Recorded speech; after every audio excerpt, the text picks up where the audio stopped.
Voilà, bienvenue dans cette vidéo de correction des exercices du 12 mars commentés. Donc, première chose à faire, toujours bien illustrer les problèmes pour bien voir à quoi on a affaire et voir dans ces cas-ci où sont les aires entre guillemets négatives et positives et où placer les moins devant les intégrales. Ici, on voit bien donc que les petites parties en dessous, donc A2 dans notre cas, va être négatif et que A1 va être positif. Donc A1, l'intégrale de 1 à 2 de x carré moins 1, on fait la primitive directement, on remplace et on obtient donc 4 tiers. A2, c'est donc moins l'intégrale de 0 à 1 puisqu'on est sous l'axe des x. La primitive est la même, on remplace avec les valeurs des bornes et on obtient 2 tiers. Voilà, la somme c'est donc A1 plus A2 fois 2. Ça, c'est une petite subtilité que j'ai prise pour que ce soit plus simple. Comme la parabole est tout à fait symétrique par rapport à l'axe des Y, pas de souci.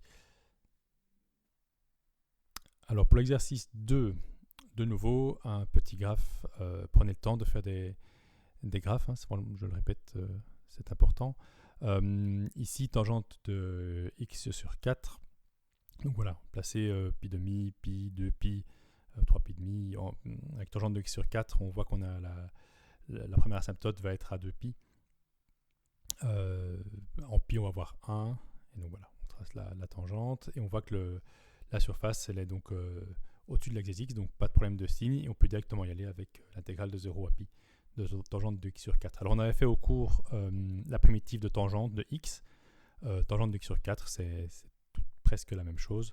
Donc on se rappelle que tangente est sinus plus cosinus. On fait un petit changement de variable avec u égale cos x sur 4. Et voilà, on a moins 4 du qui vaut sinus x sur 4 dx.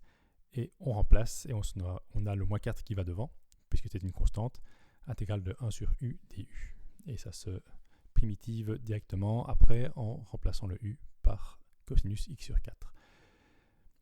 Après, on repart donc dans l'intégrale de surface, on place les bornes, on se rappelle bien les petites propriétés des logarithmes qui permettent d'avoir ln de 1 qui vaut 0, le 4 qui est devant qu'on vient mettre à l'intérieur du logarithme en exposant le moins 1 qu'on ressort, on obtient ln sur 4. Alors important, je ne l'ai pas fait dans l'exercice 1, faites-le.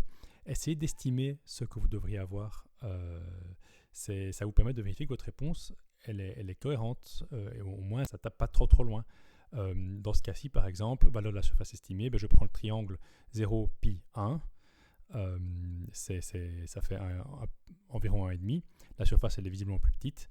Et si je prends ln de 4, c'est 1,39. Donc c'est cohérent. Alors le fameux exercice surface entre sinus x et sinus de 2x, qu'on avait déjà commencé en classe avec des bornes un peu plus allégées ici, donc entre 0 et pi. À nouveau, bien faire le graphe, placer pi demi, placer pi, visualiser pi quart. Donc là, je trace sinus de x pour commencer. Donc 0 en 0 et en pi, 1 en pi demi. Et puis sinus de 2x, 0 en pi demi et en pi. Et 1 en pi quart et moins 1 en 3 pi quart. Donc là, l'important, c'est de bien voir les bornes qu'il va falloir poser, découper ça, saucissonner ça en petites aires, donc à 1, à 2, à 3 et à 4, et chaque fois identifier quelle est la surface à calculer. Donc ici, je regarde pour trouver la seule borne qui n'est pas évidente, qui est donc là où ça se croise au début. C'est là où sinus de 2x vaut sinus x, à part évidemment en 0 et en pi, mais on voit avec l'équation que c'est en pi tiers. Voilà, alors la première aire, comme sinus de 2x est plus haut, il faut faire l'aire due à sinus de 2x moins l'aire due à sinus de x. Voilà, une fois qu'on l'écrit comme ça, la primitive de sinus x, c'est moins cos x, la primitive de sinus de 2x, c'est moins un demi cos de 2x, et ce sera la même primitive pour tout l'exercice, donc ce sera... La difficulté ici est d'arriver à faire le dessin correctement et identifier comment sont les surfaces, pas la primitivation. Après, on remplace, c'est un petit peu long, mais si on fait ça bien calmement, bien proprement, il n'y a pas de souci. On reste sur des valeurs cosinus de 2 pi tiers, cosinus de 0, cosinus de pi, il n'y a pas de souci. Donc voilà, pour le premier, on arrive donc à la valeur 1/4. Alors vous remarquez aussi la beauté avec le sinus et ses valeurs bizarres, une courbe, etc. Et la différence entre les deux, ça vaut pile poil 1/4. Alors la seconde partie, donc c'est juste l'inverse. Comme on a sinus qui est plus haut que sinus x plus haut que sinus de 2x, on se retrouve donc pour la partie R2 avec l'intégrale de sinus moins l'intégrale de sinus de 2x. Voilà, les primitives sont les mêmes, on remplace avec les bornes, pas de surprise. De nouveau, faites un petit cercle, faites le tableau pour retrouver quoi vaut quoi, cosinus pi demi ça vaut 0, cosinus pi tiers ça vaut 1,5, etc. Là, je vous laisse regarder de votre côté. Et on se retrouve miraculeusement avec 1/4 de nouveau. Donc c'est la même surface que A1. Voilà, alors A3, ça chacun fait son découpage comme il l'entend. Moi j'avais fait A3 la partie due à sinus x au-dessus de l'axe des x. Et donc c'est l'intégrale de pi demi à pi de sinus x dx. Ça c'est tout à fait classique. D'ailleurs on l'avait fait en classe et on voit que ça fait 1. A4 c'est la partie due à sinus de 2x en dessous de l'axe des x. Donc on a bien le moins intégrale de pi demi à pi de sinus de 2x dx. Alors plus qu'à remplacer par toutes les valeurs.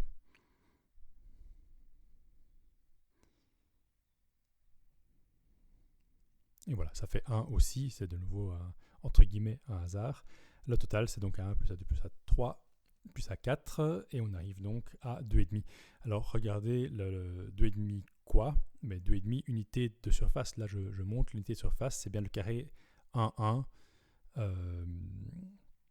qui est sur le graphe, ce qui permet d'estimer en fait si c'est plus ou moins cohérent ou pas. Alors comptez un petit peu les carrés, vous verrez qu'avec 2 carrés et demi, 2 carrés et demi de 1 fois 1, on arrive grosso modo à ça. Donc ça a aussi l'air d'être cohérent. C'est une vérification tout à fait simpliste, mais qui est tout à fait à faire à chaque fois que vous faites un exercice comme cela. Ça permet de voir que si vous avez 0,1 ou 10 000, forcément c'est qu'il y a un gros problème. Bon, si vous avez 2 ou 3, ça vous ne le verrez pas, mais ça vaut la peine de vérifier quand même chaque fois. Voilà, alors la fameuse amphore donc, que j'avais conçue pour vous, pour changer un petit peu des cônes et autres sphères, donc comme étant la rotation de la courbe x demi plus sinus x autour de l'axe des x. Quel est son volume? Donc ici, je construis le graphe. La droite x demi, ça devrait aller. Le sinus, ça doit aller aussi, donc entre 0 et 1. Voilà, entre même moins 1 et 1. Et puis je fais la somme des deux. Alors là, il faut estimer un petit peu, ou jeter un petit œil sur GeoGebra. Ça, on verra à la fin de l'explication. Voilà, une fois que j'ai cette courbe-là, je la fais tourner autour de l'axe des x et j'essaie de voir, tiens, qu'est-ce que ça donne comme volume. Et voilà, là j'ai ce que j'ai appelé l'espèce d'amphore. Alors, que vaut son volume? Bon, c'est l'intégrale de pi fois f carré, ça on l'avait vu en classe, donc de gauche à droite, donc de 0 à 3 pi demi. Et voilà, je fais sortir le pi qui est une constante, le carré je le développe, et je me retrouve avec 3 morceaux. Le morceau 1, le morceau 2, le morceau 3. Comme il y a des plus entre, je peux faire 3 intégrales tout à fait séparées, ça sera quand même beaucoup plus simple visuellement. Donc voilà. Et si vous voulez voir ce que ça donne sur GeoGebra, allez-y. Et voilà ce que vous devriez obtenir. Alors on commence avec le premier volume, la première partie, donc l'intégrale de x carré sur 4. N'oublions pas le pi à l'avant. Ça c'est tout à fait classique, donc une primitive x cube sur 12, de 0 à 3 pi demi. Voilà, là il n'y a qu'à remplacer et on a directement la réponse. En plus il y a le 0 qui vient tout simplifier. On simplifie et on obtient 9/32 de pi exposant 4. Rien de particulier pour cette partie-ci. Alors la deuxième partie, donc le volume 2 comme je l'appelle, pi fois l'intégrale de 0,3 pi demi de x sinus x. Alors je fais la primitivation sur le côté pour plus de lisibilité. Voilà, donc on l'avait fait en classe, hein, c'est directement par partie avec u égale x. Ça permet de devoir évaluer l'intégrale de cos x au lieu de x sinus x. C'est quand même beaucoup plus simple. Une fois que vous avez un résultat, vérifiez-le, vous le dérivez. avec les formules de dérivées classiques, et vous devez retomber sur l'énoncé x sinus x, donc c'est OK. Là, je l'évalue, donc la primitive, je l'évalue aux bornes. Je vous laisse regarder les valeurs qui sont obtenues, qui vont largement se simplifier.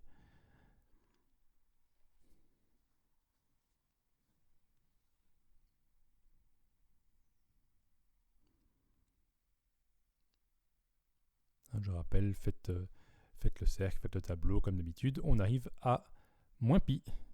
Aussi curieux que cela puisse paraître, on peut avoir donc entre guillemets un volume négatif en cours de calcul.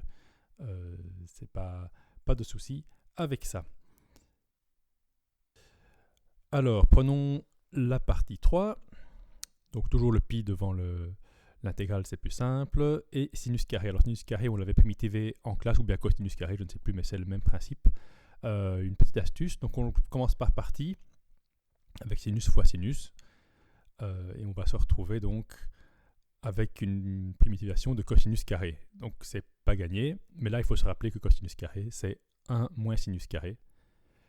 Et on le réécrit alors comme ceci, en séparant les deux primitives. Et on se rappelle qu'en fait, ce qu'on cherche, c'est sinus carré. Et donc, on se retrouve avec du sinus carré des deux côtés. On fait passer celui de droite dans le membre de gauche, comme dans les équations. Enfin, c'est une équation. On se retrouve avec 2 intégrales de sinus carré. On divise donc par 2 de l'autre côté. Et voilà. Et puis, on vérifie. Toujours très, très important de vérifier. C'est relativement facile par rapport à la primitivation. Donc, voilà. Dériver, il y a juste un fois à faire et le plus 1 pour le plus x. Ne pas oublier le 1,5. Je développe tout ça. Et là, je vois qu'il y a un petit souci qui va se pointer. Et oui, j'arrive à cos carré, donc ça ne va pas. Et je vois qu'en fait que j'ai oublié un moins. Donc c'est à ça que ça sert de vérifier. Je ne l'ai pas fait pour l'exercice, je l'avais vraiment juste oublié un moins. Voilà, on vérifie, on corrige, on revérifie, évidemment, même si là, on commence à se douter que ça devrait aller. Bien sûr.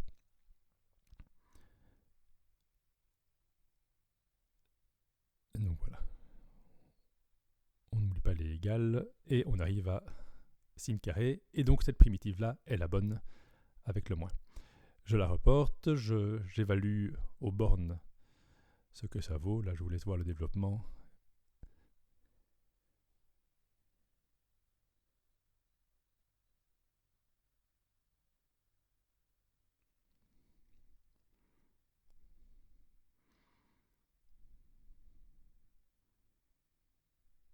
Et voilà, beaucoup de zéros dans tout ça. Et il reste finalement 3/4 de pi carré. Voilà, il ne reste plus qu'à reporter les différents totaux et les additionner pour avoir le volume total qui a été calculé. Donc le pi exposant 4, le moins pi et le pi carré.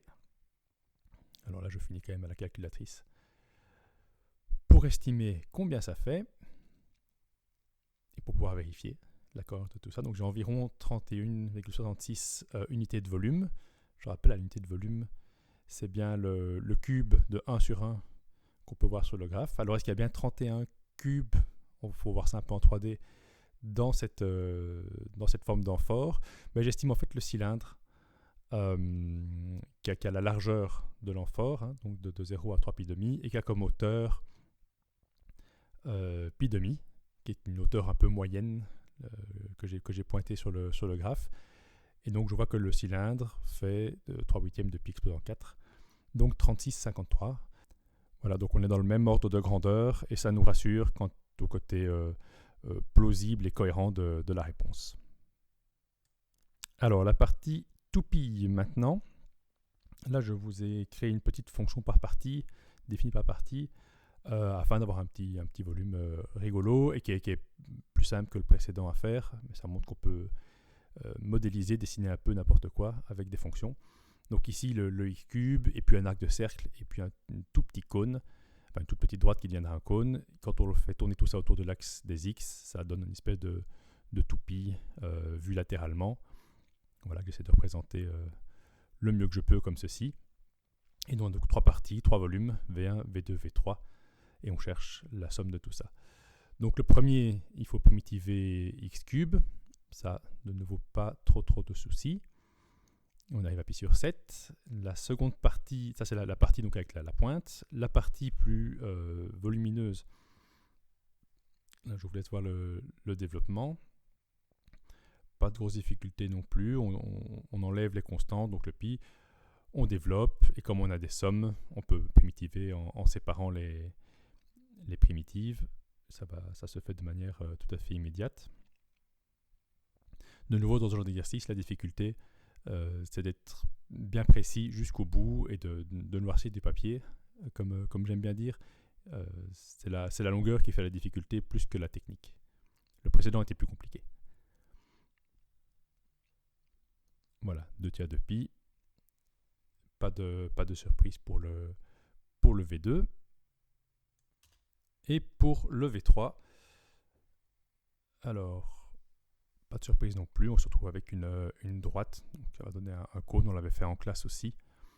Donc voilà, je sors le 1 sur 3 au carré, donc le 1 sur 9, je développe mon carré, et puis je primitive chaque terme. Voilà, il y a une autre méthode qui consisterait à se dire que c'est le volume de la droite ramené à l'origine, donc qui me démarrerait de 0, 0. Et donc il suffit de tout décaler et d'avoir x sur 3 plutôt que x moins 2 sur 3 comme droite. Et ça irait encore plus vite pour primitiver. Et puis on fait en fait on peut faire la même chose avec le cas de cercle. Hein. On ramène tout à l'origine et puis on additionne les volumes séparés un par un. Il n'y a aucun problème de faire ça non plus. Ici, je l'ai fait de manière plus traditionnelle en partant chaque fois de la bande de gauche à la bande de droite qui s'enchaînent. Mais voilà.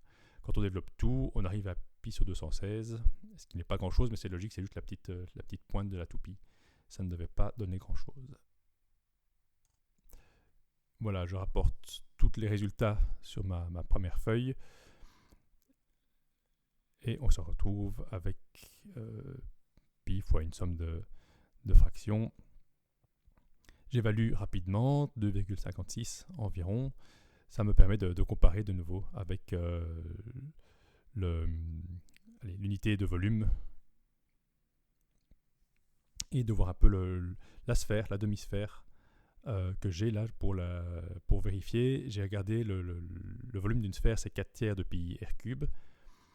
Ici j'ai une demi-sphère, donc c'est 2 tiers de pi r cube. Comme le rayon c'est 1, ben, j'ai bien 2 tiers de pi, ce qui est correct pour la partie du milieu avec la formule traditionnelle de la sphère. Et nous voilà au dernier exercice, un cas réel. J'étais effectivement le week-end avant de donner l'exercice à Anvers. J'ai vu ça et je me suis dit, je vais le prendre en photo pour le cours. Alors je l'ai modélisé très basiquement avec racine de x. Il faudrait un facteur pour corriger un peu tout ça, pour être plus proche de la réalité. Mais voilà, c'est l'idée. Et donc si on veut regarder la surface que ça fait, on regarde de 1 à 9 l'intégrale de racine carrée de x et on obtient assez vite 18 mètres carrés. N'oublie pas les unités. Hein, ici j'étais bien en mètres. Donc là on est dans un cas réel, un problème réel on va dire. Ce que ça montre aussi, c'est l'intérêt de nouveau pour l'architecture. Je donnerai dans une autre vidéo d'autres exemples pour les intégrales. Mais ici, voilà, dès qu'il y a un calcul de surface, et si on veut calculer le volume de briques que ça équivaut, si on veut par exemple murer cette partie, on fait fois la largeur de briques et on obtient le volume de briques, ou bien on peut calculer le nombre de briques assez facilement aussi avec ce genre de méthode. Donc voilà, ceci clôture cet exercice. N'hésitez pas à mettre un commentaire ou mettre un message sur le forum si vous avez des questions. Bonne journée!